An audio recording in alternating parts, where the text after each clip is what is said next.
Hey everyone, welcome back to my channel. This is Heidi from My Reading Life, and I'm here today to film a recent reads video. So it's October 25th. I have not filmed a recent reads video in this month, and that's because I've only just completed 6 books so far. So that's much lower than what I normally read, but they have been some very excellent books. So let us talk about them. So the very first thing I completed in the month of October is How to Avoid a Climate Disaster, The Solutions We Have and the Breakthroughs We Need by Bill Gates.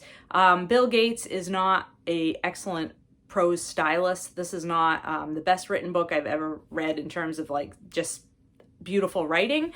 It's just a very practical look at the technologies that we currently have that are available to us to fight climate change and the things that we need to develop. Bill Gates very directly and very honestly and very well addresses these things. This is a very practical book, very straightforward, that talks about engineering and practical solutions that we currently have and what we need to develop, where we need to put research and development focus in order to solve the climate crisis. And he does not shy away from the fact that this will be difficult, but he believes that we already have a lot of the tools that we need, and there are ways to develop the tools that we will need in order to stop emitting greenhouse gases, which is what we need to do. We need to stop emitting greenhouse gases, period. So like 0 greenhouse gases, we need to stop. And that does not mean, in Bill Gates's words, that everybody has to go back to the dark ages and quit using electricity and air conditioning and driving cars. He knows that's never going to happen. He knows people are not going to give up the technologies that they currently have, and they're not going to live in, no comfort. And so he very clearly and practically addresses those issues. I think this is an excellent book. I listened to it on audio from my library and I liked it so much, and I thought it was so important that I bought this hardcover copy because I want to underline and take notes and be able to refer to sections when I talk to people. I think this is an excellent reference book, and really, in a weird way, a hopeful book because I think Bill Gates is the kind of person who is focused on solutions. He's not just focused on describing the problem, he's focused on what the solutions are and how we can get to where we need to be. And I appreciate that a lot. So that was the first book I finished. The second book I finished was this romance novel. This is It Happened One Autumn by Lisa Kleypas. This is book 2 in the Wallflower series. I read this with my romance reader buddies, Doris and Katie, and I love this book. I thought this was excellent. This was a not really an enemies to lovers, but the 2 main characters who we met in the first book do not like each other at the beginning of this story. Like, very specifically do not like each other. Lillian is the daughter of a wealthy businessman from America. He made his money, shock, horror, in business. And they've come to England so that Lillian and her sister can land aristocratic husbands. Our Lord here, Marcus, Lord Westcliff, he comes from a very old and distinguished family. He's really up his own butt about how important he is, and Lillian is not his type. She is not graceful. She is way too prone to say things that are embarrassing or to do things that are embarrassing, but they have this attraction, and of course, they fall in love, right? But they're 2 very fun characters. We love to see Westcliff, learn to realize that he needs a little more spontaneity and fun in his life. And we learn to see Lillian adjust to this society that she really has a lot of disdain for. I thought this was a fun book, really enjoyed reading it. It was just what I needed at the beginning of October when I wasn't feeling well to have this book to read. I then completed another book for, I was reading for Latinx Heritage Month. This is Fantasy Island, Colonialism, Exploitation, and the Betrayal of Puerto Rico by Ed Morales. Ed Morales is of Puerto Rican descent, but living in the United States. And so he is one of the folks that lives in the United States but still has strong ties to Puerto Rico, and so he kind of goes back and forth between living in New York and living on the island, and he has family on the island and family in the United States, and so he is detailing the history of Puerto Rico from the time of its taking over by the United States, when it became a colony, basically. Quote, it's not officially a colony, but it is a colony of the United States, a territory under the control of the United States.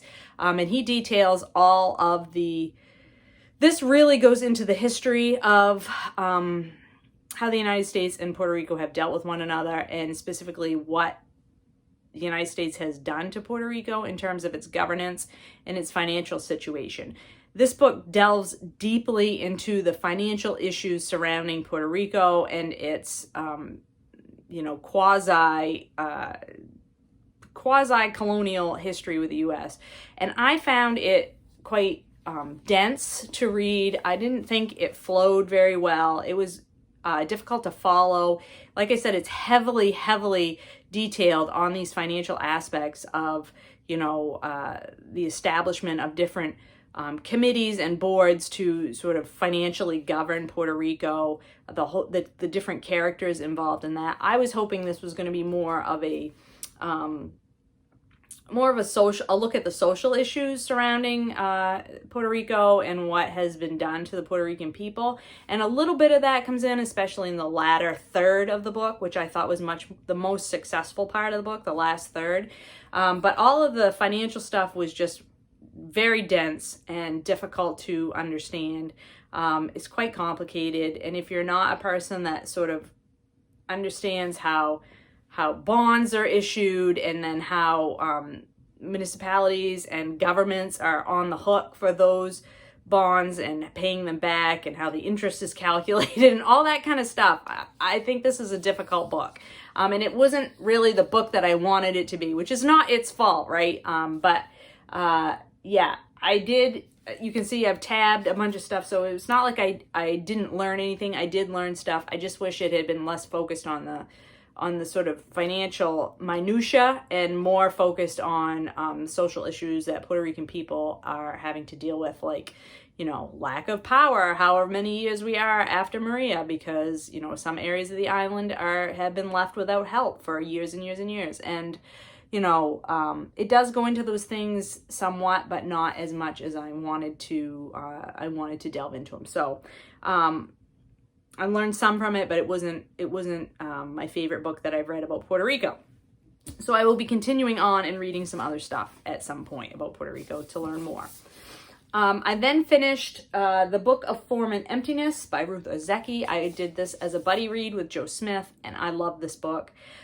So this is a strange book to talk about. It's kind of difficult to talk about. It is narrated. The narrator of the story is a book. So that's a weird thing to get used to right from the beginning. Our two main characters are Benny and his mom, Annabelle. And we learn right from the very beginning of the book that Benny's dad and Annabelle's husband is killed on his way home in the night. He's run over by a truck outside of their home, and he is impaired. At that point, he is impaired. He is not in his own right mind. And so that sort of sets off our story, and we're finding out how Benny and Annabelle move on from that point, dealing with their grief, dealing with their issues. Annabelle has her own problems. She is now the primary caregiver for a son who is very much struggling in life because he starts to hear voices. The objects around him start to talk to him in his mind, and he thinks he is losing his mind. And in fact, he does wind up in a mental hospital at some point in the story. And so you're dealing with all of these issues as these two people try to deal separately with their feelings about the loss of their father and husband.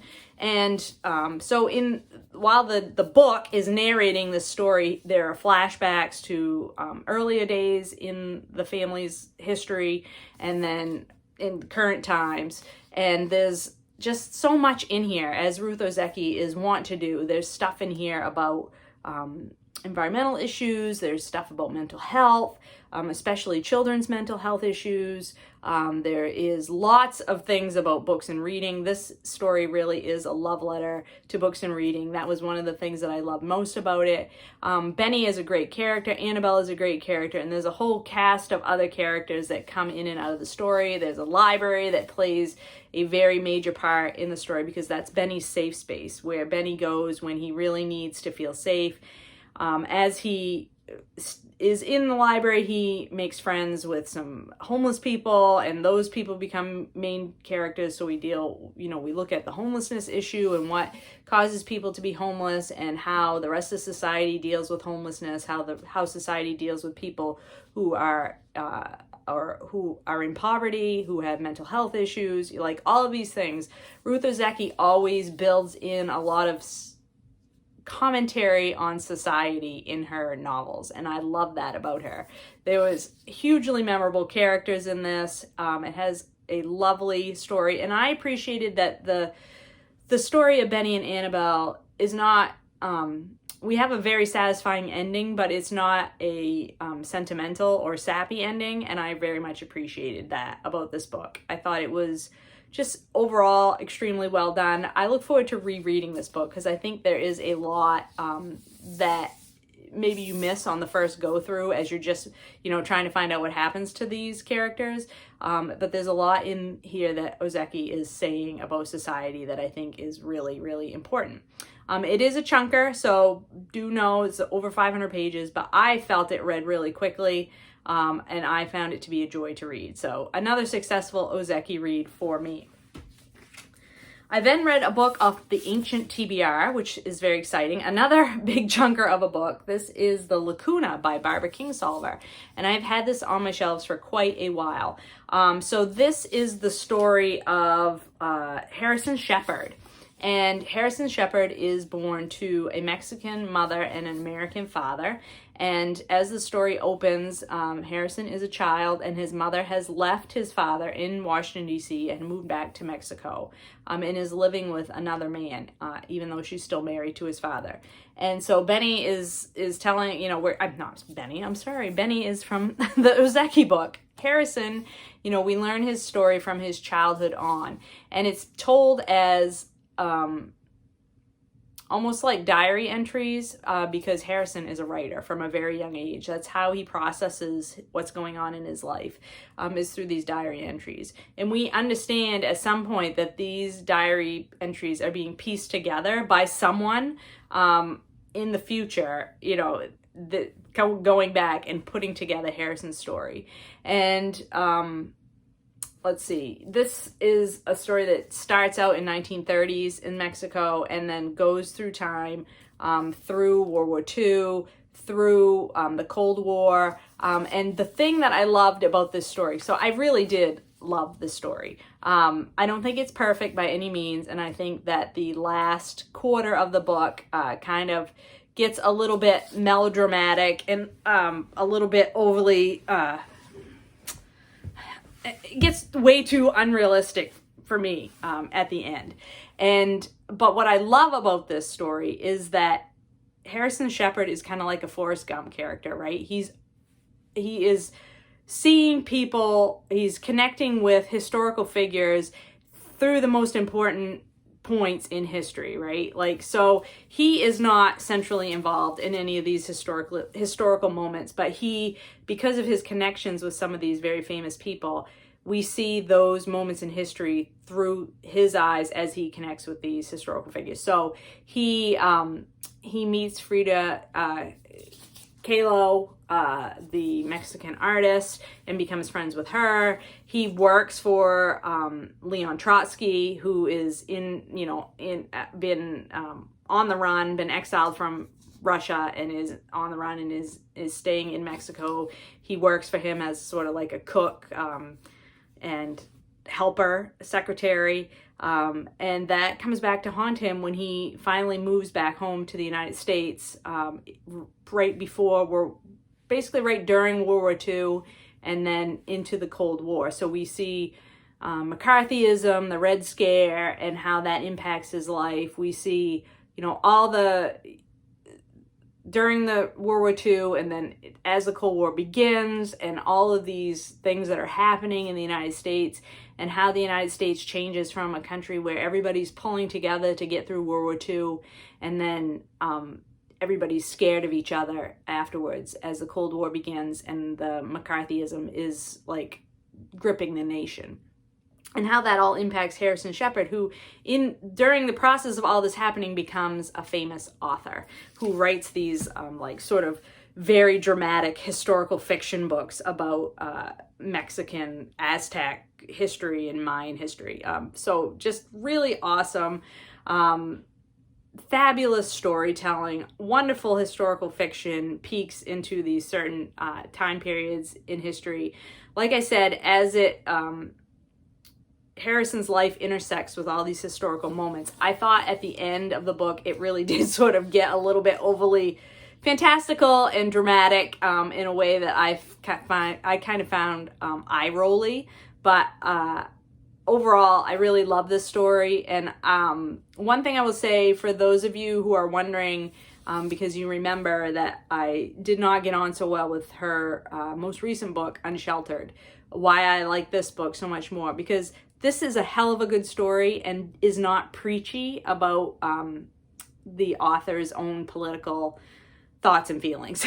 That stuff's in here. Like, there is some definite, you know, you're looking at some really major historical moments here, and so that stuff is in here, but it isn't so much, I didn't feel so much like sort of the thumb of the author on the characters spouting their beliefs about certain things. So yeah, I don't want to say anymore because I don't want to spoil any of the wonderful reveals in this book, but this is a fantastic story. It is a chunker, but it reads really, really quickly. I will say I tried to listen to this on audiobook, and I almost DNF'd the book because I did not like the audiobook.